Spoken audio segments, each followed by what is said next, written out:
మన వాళ్ళకి ఆల్రెడీ చెప్పాను, వచ్చే వారం ఒక బ్యాగ్ పంపిస్తున్నారు. ఈసారి కూడా గెలుస్తున్నాం కదా. మీరు ఇంకొంచెం బాగా చూసుకుంటే ఫుల్ మెజారిటీతో గెలిచేయచ్చు. ఏం రా సపోర్ట్ చేయండి.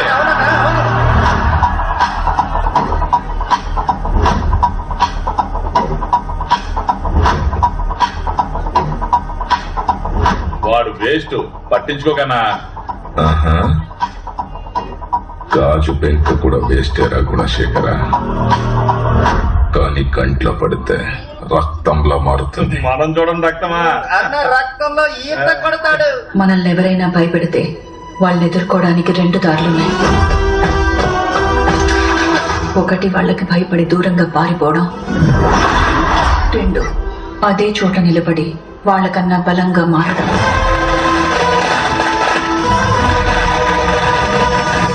ఇప్పుడు నువ్వే దారిలో వెళ్లాలో నువ్వే నిర్ణయించుకోవాలి. నేనొస్తాను నీకోసం కదిలి, న్యాయాన్నే గెలిపిస్తాను న్యాయముగా నడిచి, కాసులతో కొనలేని నీతిని నేలిగిసి, జాతి మతం చూడని భుజమై నిలిచి, నేనొస్తాను నీకోసం కదిలి. ఇప్పుడు నువ్వే దారిలో వెళ్లాలో నువ్వే నిర్ణయించుకోవాలి.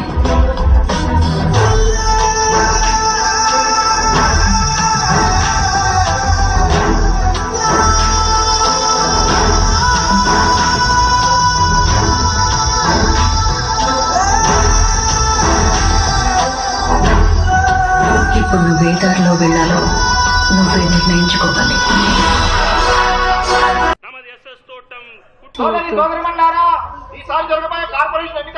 అమ్మా, మా ట్యూషన్ మాస్టర్ పెన్ను గుర్తుతో ఎలక్షన్ లో పోటీ చేస్తున్నారు. అతనికే ఓటేయాలి. ఎలక్షన్ నిలబడుతుంది.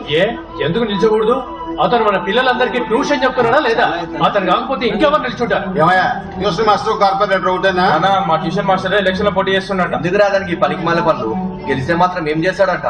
అందరూ బీగుడు కాలే. చల్, ఈ సంవత్సరంకి వెళ్ళి మా అందరికి ఓట్లు వస్తున్నాయి, మేము మా మాస్టర్ కి ఓటేస్తాం. అరే, మన పిల్లల్ని చదివించి దారికి తీసుకొచ్చాడు, అట్లాంటిది మన ఏరియా డెవలప్ చేయలేడా? నేను ఆయనకే ఓటేస్తా. ట్యూషన్ మాస్టర్ ఎలక్షన్ లో నిలబడుతున్నట్ట.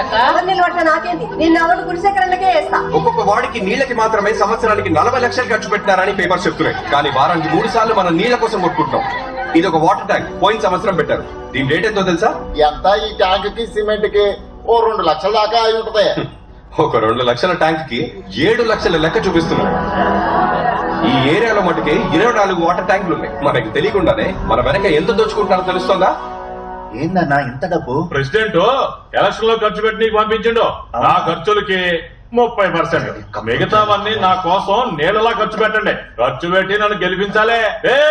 ఇంకో 20 నాకు కావాలి. ఇవ్వు అన్నా, ఈడ తక్కువ అవుతుంది, ఆడ ఎక్కువ అవుతుంది. ఈ సంచి పెద్దదిరా, అత్తం నీ నోరు లెక్క. పోలీసు శాఖ వారి విజ్ఞప్తి, ఎన్నికల సందర్భంగా పార్టీల వాళ్ళు డబ్బు చూపించి ఓట్ల కోసం ప్రలోభ పెట్టగలరు. ఓటు కోసం డబ్బులు ఇవ్వడం తీసుకోవడం చట్టరీత్యా నేరం. మీ ఓటు చాలా అమూల్యమైనది, దాన్ని అమ్ముకోవద్దు.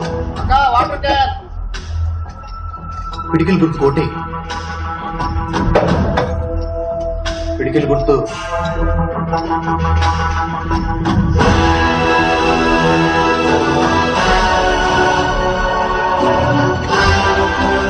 శుభ్రం లేని డ్రైనేజ్ నుంచి కంపే కాదు, మనుషుల్ని చంపే రోగాలు కూడా వస్తున్నాయి. దీనికోసం స్లమ్ బోర్డ్ డ్రైనేజ్ మెయింటెనెన్స్ సంవత్సరానికి 35 కోట్లు శాంక్షన్ చేస్తోంది. కానీ ఇక్కడ ఇలా తప్పులు జరగడానికి కారణం తప్పులు చేసే వాళ్ళు మాత్రమే కాదు, అది తప్పు అని చెప్పని మనం కూడా మన తప్పును ఎప్పుడు ఖండిస్తామో అప్పుడే ఇది మారుతుంది. నా గుండెకి తగిలిన పెద్ద గాయం ఏంటంటే ఈ ఊరికి నేనేం చేయలేకపోయానే అని. నువ్వు నా ఆశయాన్ని నెరవేరుస్తావని నేను ఇంకా ప్రాణాలతో ఉన్నాను. అమ్మా, పాస్ అయ్యానమ్మా.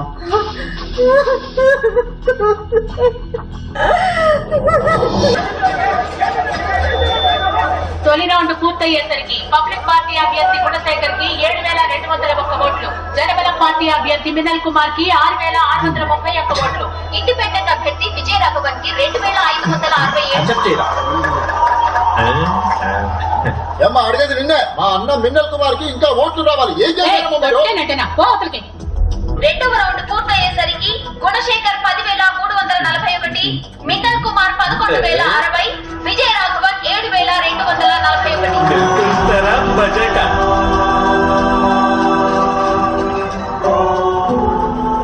మూడవ రౌండ్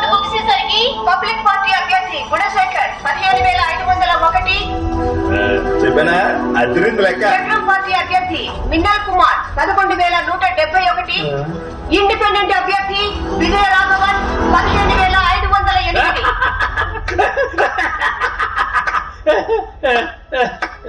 అన్న మనం 7 ఓట్లతో గెలవలేదు, 7 ఓట్లతో ఓడిపోయాం. 147వ వార్డు అభ్యర్థి విజయ రాఘవన్ 7 ఓట్ల ఆధిక్యతతో గెలుపొందారు.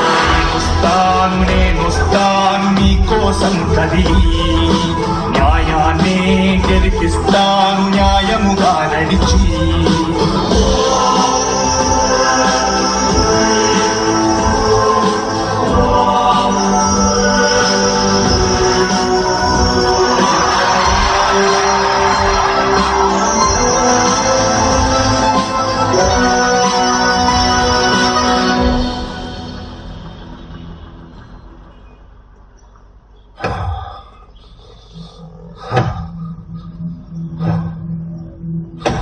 రేయ్, నీకే గట్లుంటే నేను చచ్చిపోయి ఉండాలి. వచ్చావు కదా ఇందాక, అదే నీ టైం బాగుండి దేవుడి దేవుడు బతికిపోయావు. మోస్కాడు కాలేజీకి వచ్చిన రోజు నుంచి లొల్లి షురు అయిందన్న. వచ్చిన మొదటి రోజే సూరన్నతో లొల్లి పెట్టుకున్నాడన్న. సూరిగాడిని కొట్టాడని సూరిక నాకు చెప్పి వాడిని కొట్టి కాలంలో పడేశారు. జనాలు వాడి మీద జాలి చూపించారు. అలా కొట్టచ్చేస్తాను. రేయ్, గట్లయితే నీ ఓడిపోనికి మొదటి కారణం మీరేరా? నువ్వు ఒక న్యూస్ ని టీవీలో వేయించడానికి పర్మిషన్ తీసుకో అన్నా, నేను చూసుకుంటా. ఏం న్యూస్? సిటీలో పట్ట పగలే ఓ కార్పొరేటర్ దారుణ హత్య. శత్రువు మనల్ని ఎదిరించి ఓడించేలోపే శత్రువుని మన గుప్పెట్లో పెట్టుకొని మనం మన గమ్యాన్ని చేరుకోవాలి. కానీ దానికన్నా ముఖ్యం మన శత్రువెవరో ముందు తెలుసుకోవాలి. ఏ వార్డ్ లో కూడా నాకు నా పార్టీకి తెలియకుండా ఒక్కటి కూడా శాంక్షన్ ఇవ్వకూడదు. బాగున్నావమ్మా? సార్, ఆ 145వ వార్డు కార్పొరేటర్ కాల్ మీద కాల్ చేస్తున్నాడు. అన్నా ఏంటన్నా ఇది? ఆ ఇండిపెండెంట్ క్యాండిడేట్ మీకెందుకు కాల్ చేస్తున్నాడు? సార్, నేను విజయ రాఘవన్ని 145 వార్డ్ కార్పొరేటర్ ని. ఇండిపెండెంట్ గా గెలిచిన మీ సపోర్ట్ లేని ఏది జరగదు సార్. మీ బ్లెస్సింగ్స్ కోసం కాల్ చేశాను. రాజకీయాల్లో మీరే నాకు రోల్ మోడల్ సార్. మీ సపోర్ట్ నాకు ఎప్పుడు కావాలి సార్. మీరే నా ఇన్స్పిరేషన్. మీతో ఎప్పుడు టచ్ లో ఉంటాను సార్. మీరే నాకు గైడ్ చేయాల్సిందే.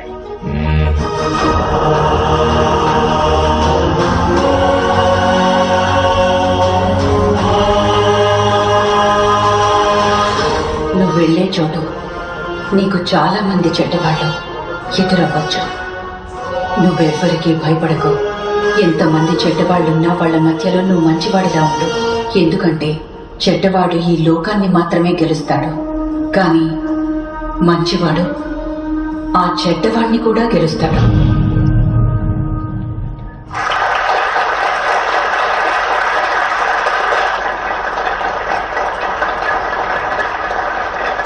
I'm happy to see you all. మొదటిసారి గెలిచిన కార్పొరేటర్లు ఎవరు? మీ పేరు? Vijaya Raghavan, 145 ward sir. మొదటిసారి వచ్చారు కదా, ఏదైనా ఫ్రెష్ ఐడియా చెప్పండి. కార్పొరేటర్స్ కి శాంక్షన్ అయ్యే ఫండ్ నుంచి మేమందరం వాటికి ఎంత ఖర్చు పెడుతున్నామో ప్రజలందరికీ తెలియాలి సార్. అర్థం కాలేదే. ఎలాగైతే మన బ్యాంక్ పర్సనల్ అకౌంట్స్ లో డబ్బులు వేసినా లేక తీసినా డైరెక్ట్ గా మన ఫోన్ కి మెసేజ్ వస్తుందో, అలాగే ఒక్కొక్క ఏరియాలో ఒక్కో కార్పొరేటర్ కి ఒక్కో వర్క్ కి ఎంత శాంక్షన్ అవుతుందో, ఎంత ఖర్చు అవుతుందో ప్రజలకు మెసేజ్ వెళ్ళాలి సార్.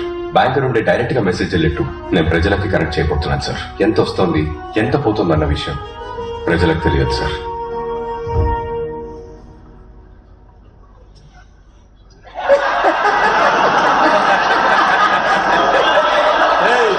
ఏమన్నా అందరికి ఓపెన్ గా చెప్తావా? అందరం అందరి దగ్గర ఓపెన్ చేసుకుంటూ వెళ్ళామనుకో, అందరం క్లోజ్ అయిపోతాం. ఏం మాట్లాడుతున్నావు నువ్వు?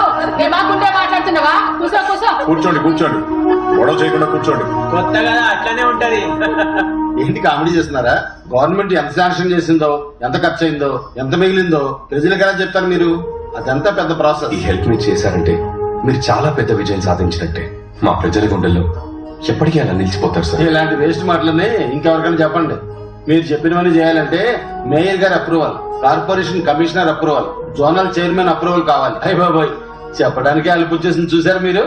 సార్, ఇతని పేరు కుటుంబరావు. 144, 145, 146 ఈ 3 వార్డులకు రోడ్స్ లైట్స్ కాంట్రాక్టర్. ఇతని పేరు చలంగారు, చెత్త డ్రైనేజ్ కాంట్రాక్టర్.